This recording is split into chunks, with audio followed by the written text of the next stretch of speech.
আসসালামু আলাইকুম। সংবাদে আপনাদের সবাইকে স্বাগত জানাচ্ছি। আমি ফিরোজ তোহা। শুরুতেই সংবাদ শিরোনাম।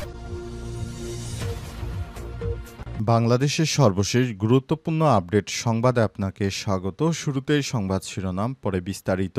প্রথমে জানাবো, আওয়ামী লীগকে পুনর্বাসনের চেষ্টা চলছে বললেন উপদেষ্টা আসিফ। স্থানীয় সরকার, পল্লী উন্নয়ন ও সমবায় বিষয়ক উপদেষ্টা আসিফ মাহমুদ সজীব ভূঁইয়া বলেছেন, যারা ডিসেম্বরে নির্বাচন চেয়েছিল তাদের অনেকেই নির্বাচন পেছানোর ষড়যন্ত্রে লিপ্ত হচ্ছে। তারা আওয়ামী লীগের পুনর্বাসনের চেষ্টা করছে।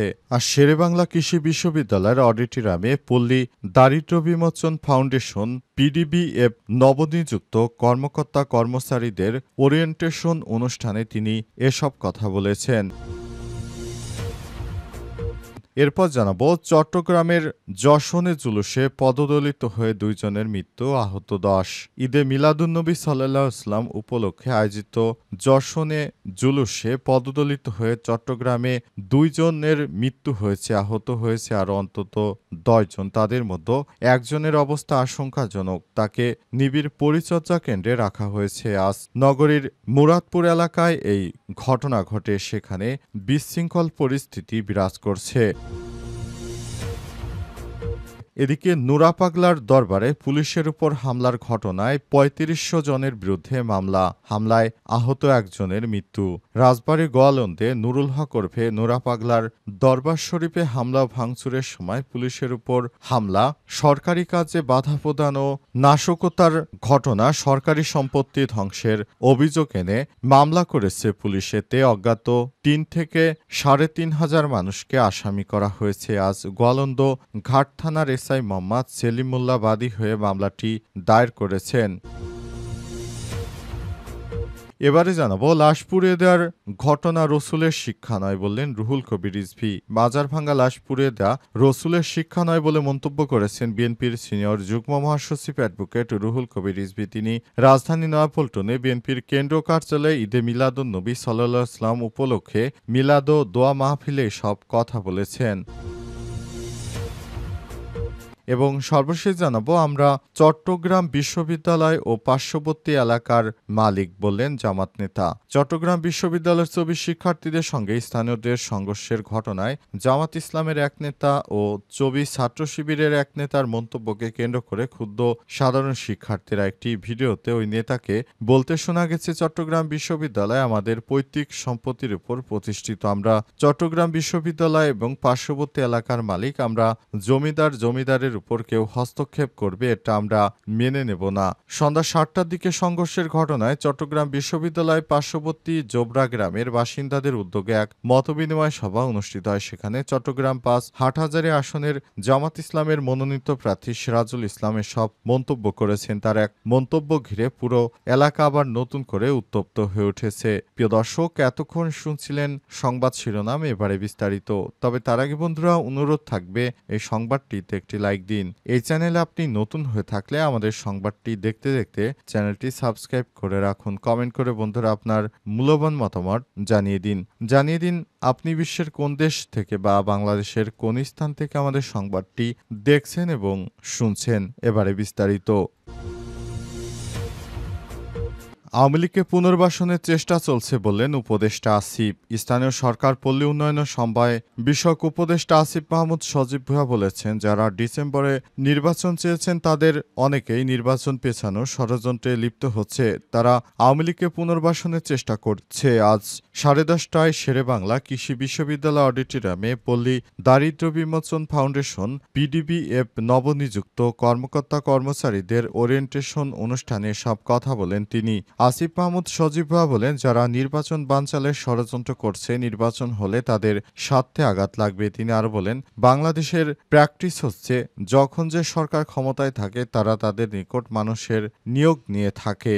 আমরা চেষ্টা করছি কোনো নির্দিষ্ট দলের নিয়োগ না, বরং স্বচ্ছতার ভিত্তিতে চাকরিতে নিয়োগ দিতে। তিনি আরো বলেন, মেধাবীরা দেশের সম্পদ। কোনো স্বজনপ্রিয়তার অভিযোগ আমাদের কাছে আসেনি। কোনো মামা চাচা বা ঘুষ ছাড়া যারা নিয়োগ পেয়েছেন তাদের সময় এসেছে দেশকে কিছু প্রতিদান দেওয়ার।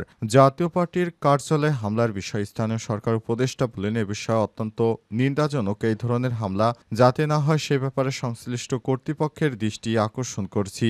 সাংবাদিকদের এক প্রশ্নের জবাবে তিনি বলেছেন, মব আর রাজনৈতিক কর্মসূচি দুইটার মধ্যে পার্থক্য বুঝতে হবে। লাশ পোড়ানোর মতো ঘটনা অত্যন্ত নিন্দনীয়।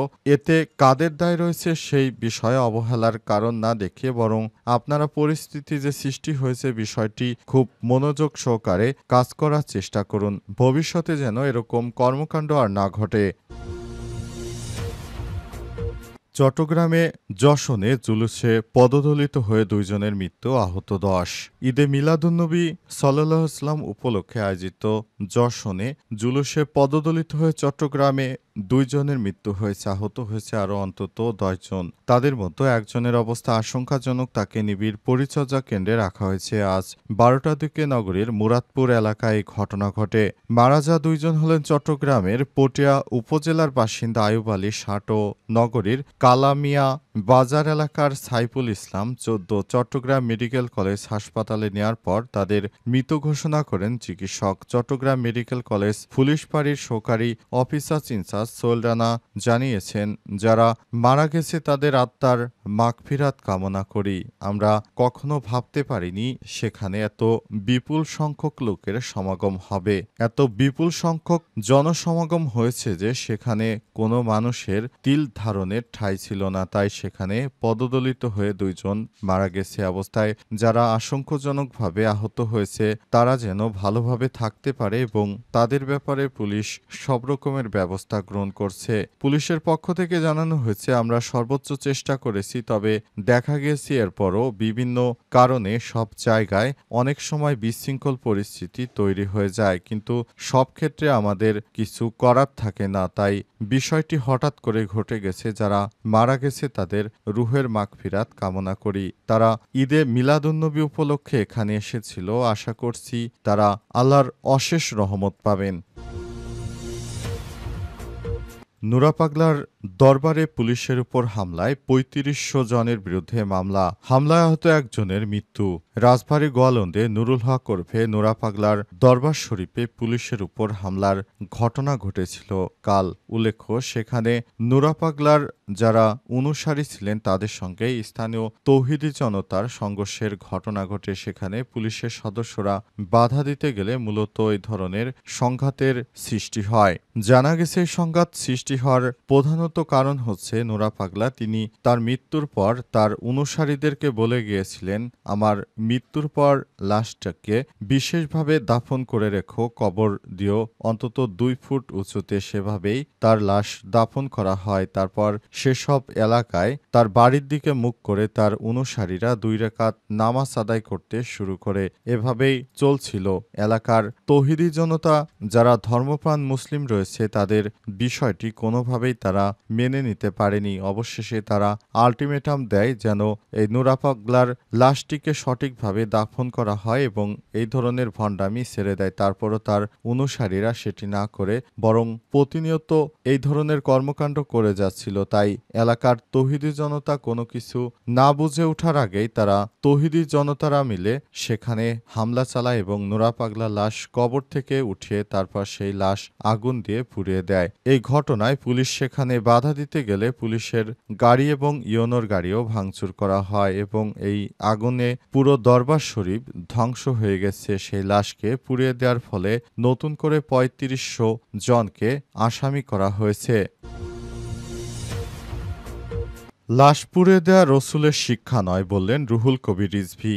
মাজার ভাঙা এবং লাশ পুড়িয়ে দেয়া রসুলুল্লাহ সাল্লাল্লাহু আলাইহি ওয়াসাল্লামের শিক্ষা নয় বলে মন্তব্য করেছেন বিএনপির সিনিয়র যুগ্ম মহাসচিব অ্যাডভোকেট রুহুল কবির রিজভী। তিনি বলেছেন, যারা লাশ পুড়িয়ে দেওয়ার মতো ঘৃণ্য অপরাধ করেছে তারা যে দলেরই হোক না কেন তাদের দৃষ্টান্তমূলক শাস্তি হওয়া উচিত। উল্লেখ্য, গতকাল নুরা পাগলার মাজার শরীফে হামলা হয়। সেই হামলায় বিএনপির বেশ কয়েকজন নেতা নাকি নেতৃত্ব দিয়েছে বলে বিভিন্ন জায়গায় অভিযোগ পাওয়া গেছে। তবে বিষয়টি অস্বীকার করেছেন বিএনপির দায়িত্বশীল নেতারা। তারা জানিয়েছেন, যারা লাশ পুড়িয়ে দেয় এটি হযরত মুহাম্মদ সাল্লাল্লাহু আলাইহি ওয়াসাল্লামের শিক্ষা নয়। সুতরাং এই শিক্ষা বিএনপি দেবে না। বিএনপির আদর্শ এবং নৈতিকতার মধ্যে রয়েছে ভাঙচুরকে বিএনপি সমর্থন করে না। বিএনপি সবসময় দেশের মানুষের যেন ভালো হয় সে বিষয়টি নিয়ে কাজ করে। যারা বিএনপি নামে এই ধরনের বদনাম দিতে চায় তারা কখনো প্রকৃত ভালো মানুষ হতে পারবে না বলে মন্তব্য করেছেন রুহুল কবির রিজভী। তিনি আরও বলেন, বিএনপি কখনো এই ধরনের কোনো কর্মকাণ্ড পরিচালিত করে না। বিএনপি সবসময় জনগণের পাশে রয়েছে, তারা সবসময় দেশ যেন ভালোভাবে পরিচালিত হয় সব রকমের প্রচেষ্টা বিএনপি চালিয়ে যাচ্ছে।